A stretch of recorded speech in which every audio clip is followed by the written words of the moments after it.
სახელითა მამისათა, დაძისათა და სულისაწმინდისათა.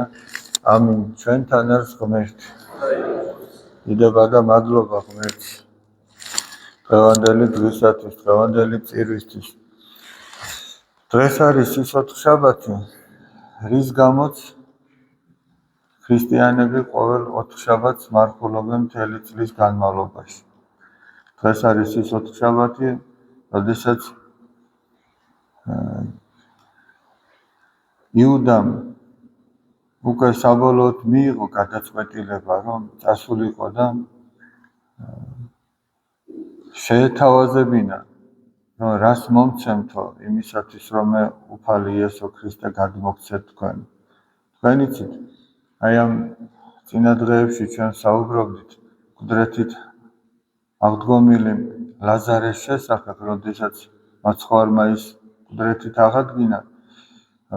ესე იგი, ჩვენ დღევანდელ სახარებაში ამოვიკითხეთ, რომ იესოს მოკლა უნდათ, იმიტომ რომ ფიქრობენ, რომ ეს მთავარი მიზეზი არის შური. თუმცა სხვა რაღაცას ამბობენ და რას ამბობენ, ნახეთ. რომაელების მიერ არიან დაპყრობილები და რო ხედავენ, რომ მაცხოვართან უამრავი ადამიანი მიდის და ეს იმას ნიშნავს, რომ მათ რიგებს აკლდება ეს ადამიანები და მაცხოვართან მიდიან. ისინი ფიქრობენ, რომ ჩვენ ახლა აჯანყებას აპირებენ და ესე იგი მასთან თუ მივლენო ეს ხალხიო, ჩვენ ამითი ძალა დაგვაკლდება და მოვლენ რომაელებიო და მოგვაოხრებენ. და ეს მართლაც მოხდა. ახალი წელთაღრიცხვით 70 წელს საშინელი ამბები მოხდა და თან ამის უტყუარობაში კიდევ იმით დარწმუნდება დაეჭვებული კაციც კი იმითი დარწმუნდება, რომ ის მოვლენები რაც იქ მოხდა აღწერა არა ქრისტიანმა ისტორიკოსმა, არამედ მათმა ისტორიკოსმა, იუდეელმა ისტორიკოსმა იოსებ ფლავიუსმა აღწერა იერუსალიმის ომი და ისეთ საშინელ რაღაცებს აღწერს, ესე იგი, რომ ეჯობია ადამიანმა წაიკითხოს, ვიდრე ხა ეს ბავშვებთან ერთად რაღაცა საკითხზე იყოს გაშლილი საუბარი. ძალიან საშინელ რაღაცებს აღწერს, რაც მოხდა მაშინ იერუსალიმში და რაც სახარებაში არის ნათქვამი, რომ ესე იგი იმ დღეებშიო ჯობია, რომ არ იყოს არც მეძუძური ადამიანი, არც ფეუძიმე, თუ ვინმე ქალაქიდან გარეთ იქნება, ნუ შევა ქალაქშიო, რაღაცის წამოსაღებათო. ვინც ერდოზე იყოს და სახლშიც ნუ ჩავავე ამის წამოსაღებად, პირდაპირ გაიქცეს. აი ესეთ მოკლედ თქვენ შეგიძლიათ ეს მოიძიოთ, ქართულადაც არის და ეს ისტორიები წაიკითხოთ და ესე იგი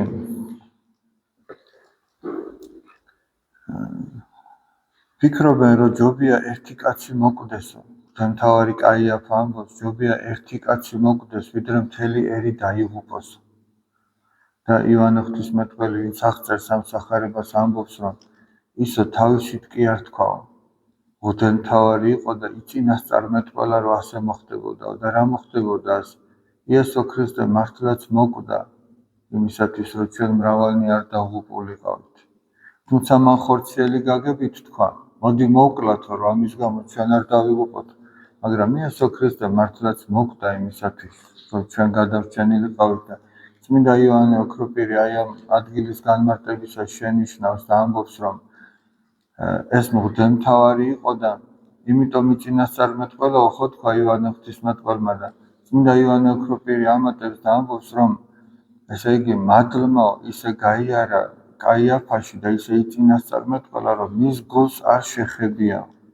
ეს მადლი არ შეხებია მის გულს, ისე გაიარა მასში და მისმა ბაგეებმა ისე წარმოთქვა, რომ მის გულს არ შეხებია, თორემ მის გულს რო შეხებოდა, თავად გააკეთა ეს.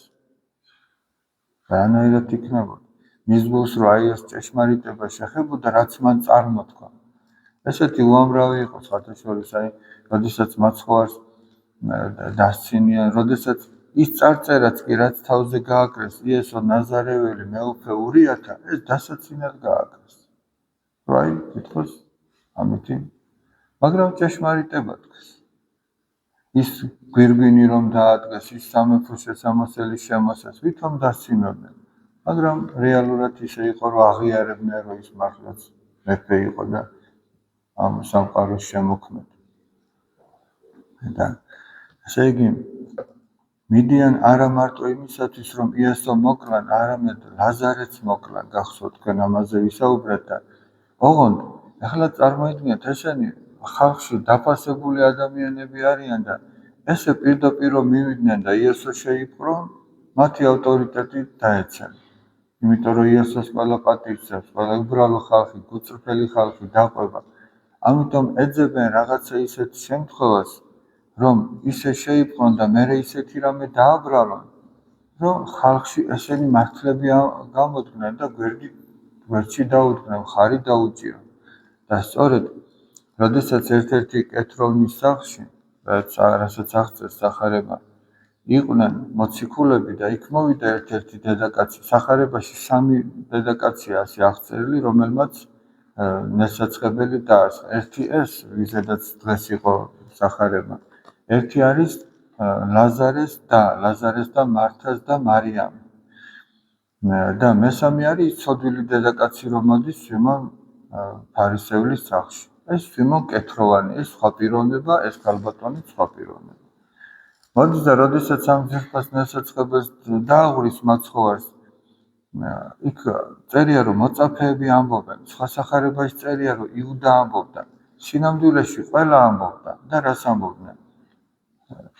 ესე იგი, რატომ დაიღვარა ეს ძვირფასი ნესაცხებელი? ხო შეიძლებოდა გაყიდულიყო და გლახაკებისთვის დაგვერიგებინა. მაცხოვარი ეუბნება, გლახაკები ყოველთვის თქვენთან იქნებიან, მაგრამ ამან ჩემს დასაფლელად გააკეთა. მათი წესი ასეთი იყო, რომ ნესაცხებლით შეზილავდნენ, აი ნესაცხებლად დედათა საქმიანობა რაც იყო, ხო? ანუ ამან ამითი წინასწარმეტყველა დაანებეთო თავი, მოაწუხებთო და სადაც იქადაგება სახარებაო, მაშინ ხო სახარება დაწერილი არ არის, ეს ის პერიოდი სახარება არ არის დაწერილი. სადაც იქადაგება სახარება, ყველგან ითქმება ამ ქალის შესახებ და მართლაც ესე არ არის.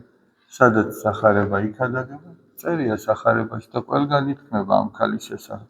მოციქულები რო ამბობდნენ, რომ რატომ დაიღვარა, ხო შეიძლებოდა გაყიდულიყო და გლახაკებისთვის დაგვერიგებინა. ყველა ამბობდა, მაგრამ აქ განწყობას აქვს ძალიან დიდი მნიშვნელობა. 11 მოციქული რო ამბობდა, მართლა გულწრფელად ესე ფიქრობდნენ, რომ რატო დაიღვარა ეს. ხო იციან უფალიც როგორი თამდაბალია და როგორ არ საჭიროებს სხვების დახმარებას და ფიქრობენ, რომ ხო შეიძლებოდა სხვა სიკეთე გაკეთებული. მაგრამ იუდა რო ამბობდა ამას, იუდას სხვა ჩანაფიქრი და განზრახვა ჰქონდა. და იოანე ღვთისმეტყველი ამბობს, რომ იუდასო გლახაკები კი არ ედარდებოდა, ეს პირდაპირ წერია სახარებაში. გლახაკები კი არ ედარდებოდა, არამედ გვადრუციო ის საერთო ქისა, რაც იყო მათი საჭიროებისთვის, მას ებარაო. და ისო მყარავი იყო და მას უნდოდა, რომ ის გაყიდულიყო და იმ ქისაში ჩადებულიყო ეს და იქიდან მოეპარა. აი ეს უნდოდაო, თორე გლახაკების დარდი კი არ ქონდაო და სწორედ იმ საღამოს მოხდა, რომ იუდა წავიდა და შეუთანხმდა იმათ, რას მომცემთო, რომ ეს გადმოგცეთ ხელსაყრელ შემთხვევაში. აი ეს 4 შაბათია, აი ეს ამ 4 შაბათის გამო მთელი წლის განმავლობაში, რომ ქრისტიანები მარხულობენ. და იუდა წავიდა, შეუთანხმდა და იმის შემდეგო, ნახეთ აი როგორი სასტიკი სიტყვებია, იმის შემდეგ იუდა ეძებდა ხელსაყრელ შემთხვევას, რომ იესო გადაეცა მათთვის. ანუ ვერცხლის მოყარებამ იმდენად დააბნელა მისი სულიერი თვალი, რომ თავისი საყვარელი მოძღვრის გაცემას ცდილობდა. და ეშმაკი ცდილობდა არა მარტო იუდას დაცემას, არამედ აი ამ 12-ვე მოციქულის დაცემას ცდილობდა. მაგრამ იუდაში იპოვა მაგ გასაქანი. იუდაში აღმოჩნდა დაუცველი ადგილი. და ეს დაუცველი ადგილი ჩვენი უნებებია. იუდას შემთხვევაში ეს ვერცხლის მოყარება იყო. სხვა შემთხვევაში შეიძლება სხვა რაღაც აღმოჩენილიყო. თუმცა გარკვეულწილად პეტრეშიც იპოვა, რომ ესე იგი მაცხოვარი ხომ ეუბნება წინასწარ, რომ სანამ მამალი იყივლებს, 3-ჯერ უარ მყოფო. პეტრეც წაიქცა, მაგრამ პეტრე წამოდგა. იუდაც წაიქცა.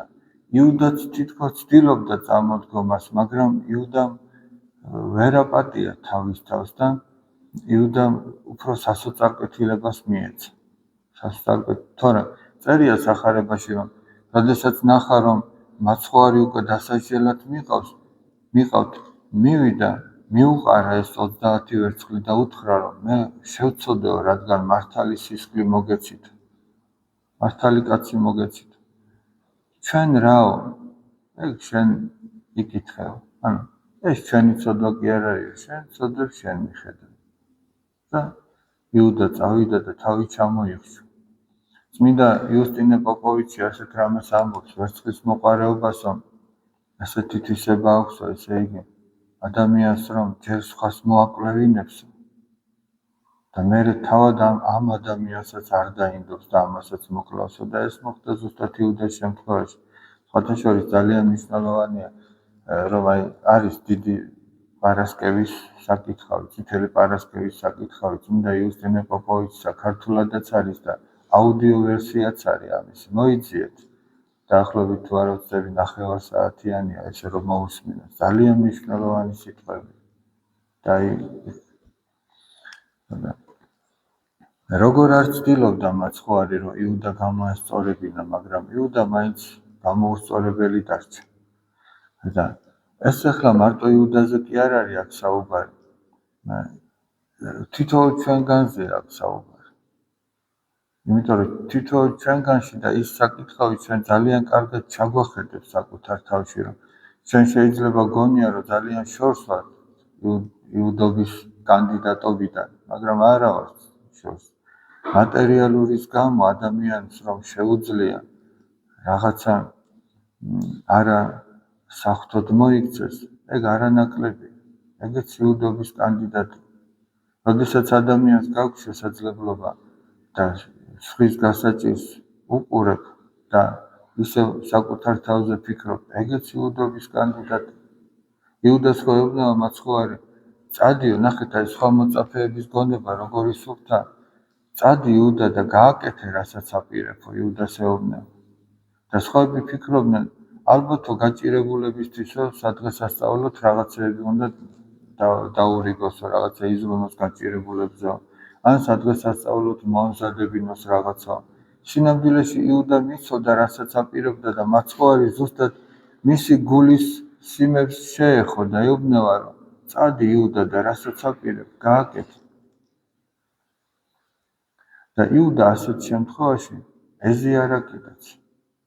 იუდა ასეთ შემთხვევაში ეზიარა, აი ამ მდგომარეობაში ეზიარა. და იქ წერია, რომ ეშმაკი შევიდა იუდაში. აქ მნიშვნელოვანია კიდე ის,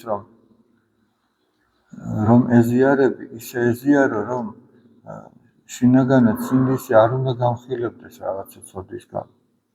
გულწრფელად უნდა თქვა აღსარება და არ უნდა ფიქრობდე იმას ადამიანი, რომ მოდი მე ახლა ვეზიარები და მერე უღალატებ ქრისტეს. ახლა სამწუხაროა, შეიძლება არა პირდაპირ, მაგრამ არის ხოლმე არაერთი შემთხვევა, რომ ადამიანები მხოლოდ აღდგომა დღეს მოდიან და უკვე იციან, რომ აღდგომა რო გაივლის, მერე აღარ უნდა მივიდნენ ტაძარში. ეს ძალიან სამწუხაროა, არასწორი განწყობა, არა ქრისტიანული, არა ჯანმრთელი განწყობაა ეს. ანუ წინასწარ ნებისმიერ ცოდვაში შეიძლება ჩავარდეს ადამიანი, მაგრამ აი უკვე წინასწარ გაქვს მოფიქრებული, რომ შენ ამას გააკეთებ. მაგრამ მოდი სანამ გააკეთებ, ცოტა ხანი რაღაცა თითქოს საღვთოდ მოიქცევ. ეგ უკვე არასწორი. წინასწარ არ უნდა მოიფიქრო ცოტა. და ვერცხლის მოყარეობა ისეთი ცოდვა, რომელიც გარედან არის შემოსული, არ არის ბუნებრივში რაც გულისხმობს. მაგალითად, ადამიანს თუ ნაყროვანების ცოდვა აქვს, ჭამა პატარაობიდან გარდაცვალებამდე ჭირდება და ეს შეიძლება რაღაცნაირად მრისხანება ძდევს ადამიანში, იმიტომ რომ ეს ღმერთმა ჩადო და გულის თქმა ძდევს ადამიანში. ოღონდ მრისხანება ჩადო მოყვასის მიმართ კი არა, ცოდვის მიმართ უნდა ჰქონდეს მრისხანება. მაგრამ ეს ვერცხლის მოყარეობა გარედან შეძენილია, მაგრამ თუ ადამიანი არ იტყვის აღსარებას და დაყონდება აი ამ ცოდვაში, შეიძლება ის ბუნების ნაწილი გახდეს და ეს უფრო ძნელი მოსაშორებელი იყოს საბოლოო ჯამში, ვიდრე ის და სხვა დანარჩენი. და იუდას შემთხვევაშიც ასე მოხდა. და იუდა წავიდა, შეუთანხმდა და იმის შემდეგ ეძებდა მარჯვეს შემთხვევას, რომ მაცხოვარი მათთვის გადაეცა. ღმერთმა მოგვანიჭოს ჩვენ ძალა, რომ აი ესე იგი რა მინდა ვთქვა, რომ 12 მოციქული ხო გამოარჩია მაცხოვარმა და ეს 12 როგორი მადლიერებით უნდა ყოფილიყო ქრისტესადმი ახსი. ჩვენც ღმერთმა მოგვიყვანა, ზოგი მრევლი ვართ, ზოგი ტაძრის მსახური ვართ. ეს ღმერთი კი არ უნდა იყოს მადლობელი, რომ ჩვენ ღვთისმსახურები ვართ. ჩვენ უნდა ვიყოთ მადლიერი, რომ ღმერთმა ინება, რომ ჩვენი ხელით რაღაცა გაკეთებულიყო. აი მღვდელი როგორ არ იქნება მადლიერი, წარმოიდგინეთ. მისი ხელით ღმერთმა ინება, რომ აი ეს თქვენი შეწირული ახლა საიდუმლო აღსრულებული. იგივე ტაძრის სხვა მსახური მე დავიწნე იქნება მგალობელი თუ მესანთლე თუ ყველა სტიქაროსანი. როგორ არ უნდა ვიყოთ მადლიერი ღვთისადმი, რომ ღმერთმა ინება, რომ ესე იგი შენ ყოფილიყავი ღვთისმსახური და ნახეთ ლევანდელ სახარებაში როგორ ეწერა. ვინც მე მემსახურებაო, მე გამომყვესო და სადაც მე ვიქნებიო, ჩემი მსახურიც იქ იქნება. ეს არის სასუფეველი. ეს არის სასუფეველი. სადაც უფალია, იქ არის სასუფეველი, ღვთის სასუფეველი. და სადაც ღვთისმსახური იქნება, სადაც ვინც ღვთისმსახური იქნება და ქრისტეს გაყვება, იქ ის იქნება სასუფეველში. ოღონდ ქრისტეს უნდა გაყვეს. და ეს არ ნიშნავს, ეს ვიწრო გაგებით ტაძრის მსახურება და ღვთისმსახურება, მაგრამ ფართო გაგებით ყველა ადამიანი შეიძლება ღვთისმსახური იყოს და წმინდა მოციქული იაკობი ასეთ რამეს ამბობს. ღვთისმსახურებაო წმინდა და უბიწო არის ქრივებისა და ობლების მიხედვა მათ გასაჭირში და საკუთარი თავის დაცვა ამ წუთისოფლის ამაოებისაგან.